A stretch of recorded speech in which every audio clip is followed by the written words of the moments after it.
What's up, guys? This is Dizzy PW here, and we're doing a little bit of follow-up with our Galactic Drop today with the release date of WildStar and all that good stuff to show you something that I filmed while I was actually at the studio last week, and that's the housing system, but a really close look showing off a lot of the customization.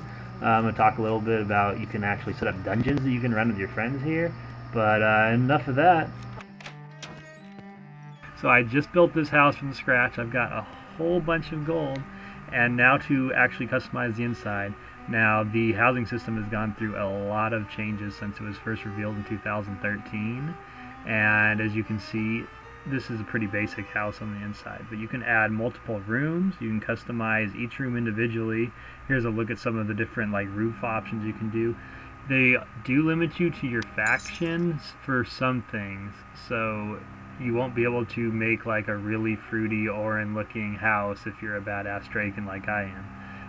But like I said, there are some exceptions to that. Mostly they limit the outside. The interior you can get really wild with. So you can see there's a lot of, they try to stick to the space theme on it. You can do the wallpaper. You can really creep out your friends by having these little hooters staring at you in the middle of the night. With some of the effects I'm going to show you in a little bit, that can get really creepy. You can go for the science thing. You can go for like the really high class looking wallpaper. You can go for all bricks for what you want. I mean, there's just so many options. There's the carrot wallpaper. There's the freaky Protostar alien guy looking at you, which might actually be worse than the owls, depending on who you ask. You can customize even like that door too. There's a lot. The only limitation on this is at least you can see the preview without purchasing, because it does cost you like gold, and quite a bit of gold depending on which decoration you want if you have really expensive taste. So you have to really think about that. This is pretty much their ultimate idea of a gold sink in WildStar's economy. But as this is a subscription game, there's no cash shop items. So the one thing you can look forward to is that it's all stuff you earn inside game. This entire housing system is representation of your gameplay hours being brought to life, and you can invite your friends over anytime you want to show it off to them. Beyond just showing it off to them, you can actually set someone as your roommate, and then you and them, oh, hold on a second, this is a really trippy, this is the different settings that I told you about, where you can customize just about any type of aura you want, and as I said, you can set this up with different rooms. So you can have that one freaky haunted closet in the side of the house that no one wants to go into. You can be under the sea. There's some really weird ones you can do. But yeah, so you can set somebody up as your roommate inside of these houses, and then they can add furniture, they can unlock things. There's certain things in here that it's not just gold, it's actually a status symbol, and that you have to do different achievements inside of like the actual gameplay, and then it will unlock the ability for you to purchase certain whether it be wallpaper, whether it be the furniture I'm going to show you in a second. And not only does that show, not only is that like a trophy for you to show off to your friends, but you can also gain bonus rest experience if you log off inside of your house. And sorry, I really like this freaking neon one. It's about to be my birthday later this week, so get a little party theme going on in here. But yeah, you can not only show off, but you can get that bonus rest experience, which is good because there's certain things even when you're max level in this game that you're going to need additional experience for unlocking. So that little bit of home improvement goes a long way. And here we have the actual decorations. This is kind of the section where you purchase it from Protostar. They're kind of like the Walmart or the IKEA of the universe. They're kind of neutral, so both factions deal with them. But when you first unlock the housing, I don't have the video recorded right here, but you go through an IKEA-style walkthrough of different housing features, and Protostar shows you just how awesome you can set up the houses. So that's something you can look forward to in the tutorial.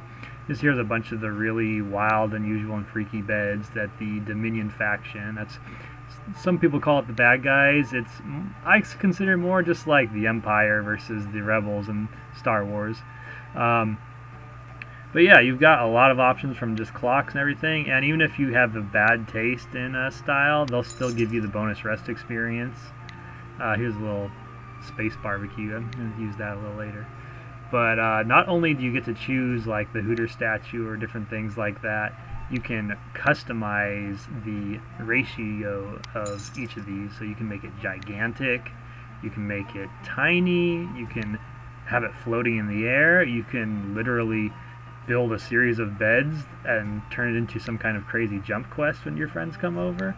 So there's a lot of fun things that you can do inside of here. I believe the limit, let me check my notes here, it's about 300 things you can currently have up at one time inside of your house. So the chances of a fully decorated house actually being a mirror of someone else's house is really low, unless you actually like hired them as your interior decorator and set them to the roommate status. So here you can see the actual UI here. It's pretty intuitive. It takes a second to get used to, but that's how you can like elevate things. The big arrows do a little bit, the small arrows do not so much. You can use the arrows next to it to rotate left and right. You can also click on it with a more simplistic mode. This is kind of the advanced mode I'm using right here. And so you can see the rotation there. You've got like the X. If you mess up, you can make things really big. That would be a big Chua baby, big old rat baby inside that. Or you can scale it down to the point that's almost like an action figure size. Like it's not the real thing, it's just a toy model. Use your imagination here, people. And beyond that, when you're finally done with it, you hit the confirm and then you buy it. So you can see how it looks inside of your house before you spend your hard-earned in-game dollars to set it live. I'm gonna customize this. I want to have a really massive blaring statue, almost like the medieval, or not the medieval, the Renaissance times in here, but WildStar style. So let me find the control here for scaling, and it's just, yeah, so there you can see the more like intuitive UI for just dragging things around, pushing them up and down. I like this one better for most things you're doing. I don't find that you need the rest for setting things up. And there you have the giant bust. Show off my awesome girlfriend's military achievements with this crazy statue. I'm hoping they get a little bit more wild with this, being a WildStar and all, and you can actually do some artistic customization. I've heard rumors that's in the works, but I don't think we're going to see that in time for their launch. And one other really cool feature you can do in this is you can actually group items together so that they function as a single item, and that way you can move and customize them around as one thing, so that you don't have to do it separately and try and like do the perfect lineup so that they're not like spiking through each other, getting some weird collision detection issues. So if I can just go in here and buy like a sandbag or something real quick, I'll show you how this works. But yeah, there's just so much to do it, and this, I have to remind you, this is only the interior design of your house. I mean, there's a lot to it. You can do crazy dartboards. There's even a couple of items that have artistic interaction, so you can unlock some special animations if you put certain items next to each other. I'm going to leave it a secret as to which items, because I'm sure it's going to be fun of a lot of the players out there to actually experiment and find these things. They are looking for interactions that are beyond just the... oh, damn. One sec. I've got to figure out how to connect these together real quick. But there are like certain plans to actually have physical interaction between items in the future. So I don't know how that's going to work, but maybe like a dart gun that shoots something into a dartboard and then you can actually see where it hit or something like that. I think that's the works, but you never know. It all depends on like how successful they are at launch and how much the players demand it. They're pretty... okay, I think I've got it now. So if this works right, I should be able to resize the entire bed, and the sandbag will get resized. Yep, there you have it. Now I can make the sandbag and the bed giant as one solid unit. Then you can jump around on top of the bed, or in this situation I've pretty much blockaded myself in. Nobody's going to be able to get over the top of the bed to get into my house. And yeah, you can imagine people are going to want to spend a lot of money because there's only so much you can do in that tiny starter space. And so out here you can see this is the outside of the house. I'm going to get into some of the customization of that real quick, but first let's talk about the node system. So you can see the big house I just built is that big hangar looking thing in the middle, but there's smaller side things you can build. Some are just aesthetic like items to look cool. Some are like, you can do like a tiki hut that I'm going to build in a second where you can get drunk at and weird status effects impact you.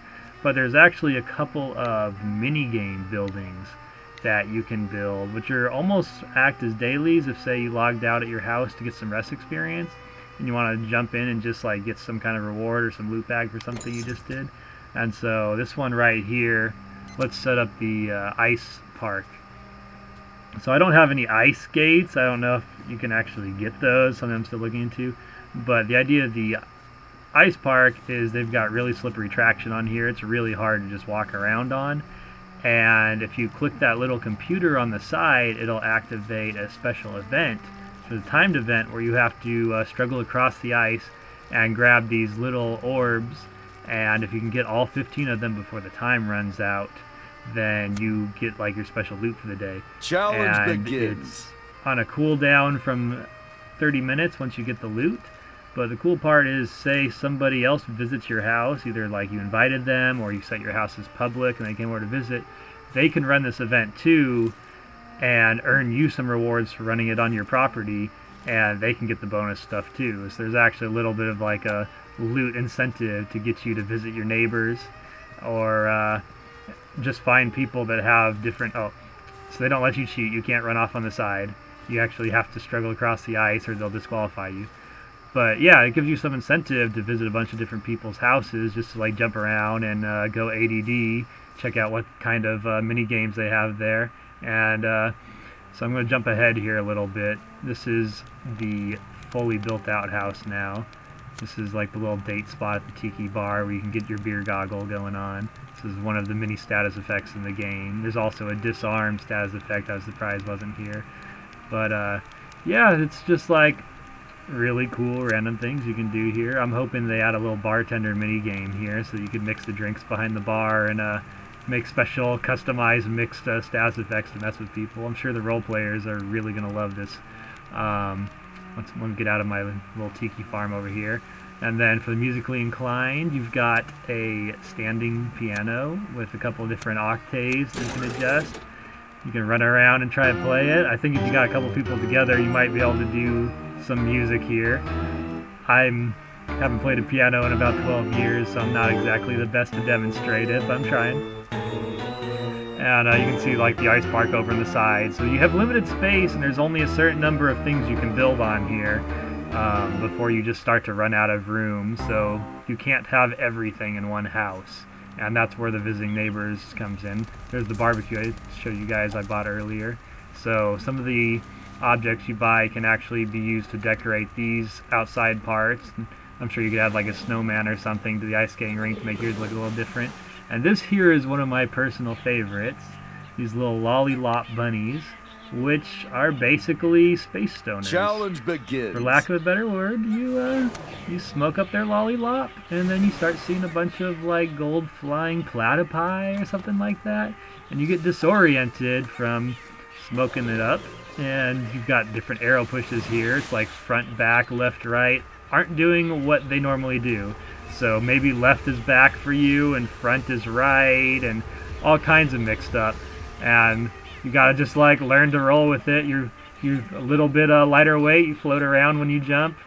I haven't actually managed to beat this one yet, but yeah, it's a fun little mini game to add to the party. There's a bunch of these too. I saw at least 12 or 13 different types. Like that tornado over there is another one I'm about to show you guys, where you go flipping into the air and you have to grab crystals as you fall down.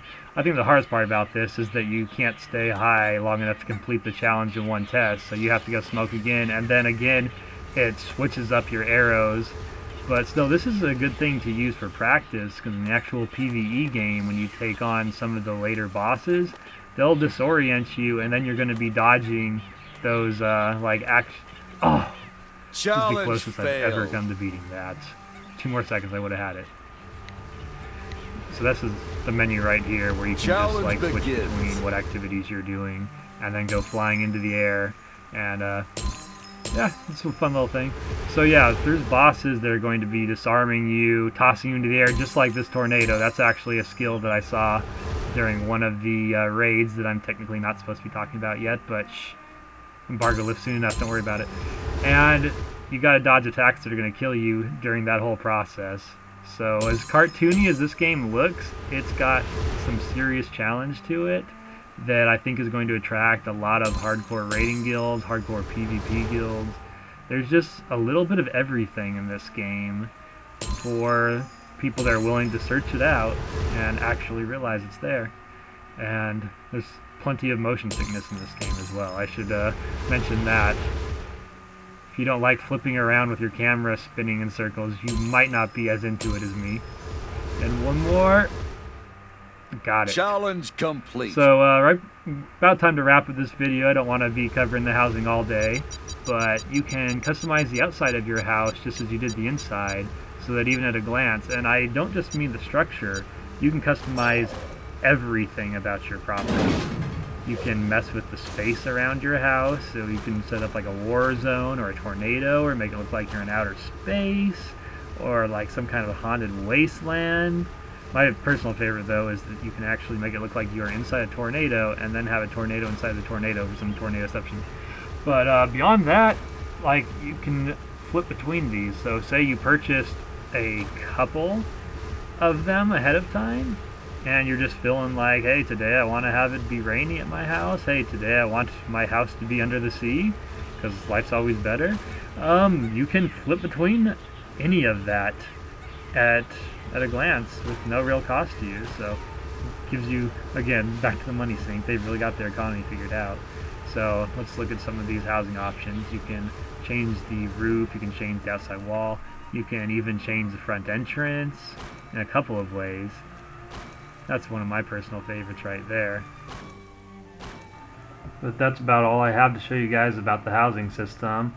Like I said, there's a ton of content up today on our sites. We got the PvP interview, we got looks at the battlegrounds, we got looks at even the raid content. Everything's pretty much out in the open now for WildStar, so if you haven't looked in this game before, sure check out our 2013 most anticipated videos, because even though it's not free to play, this is a game you'll want to check out. This is Dizzy PW, signing out.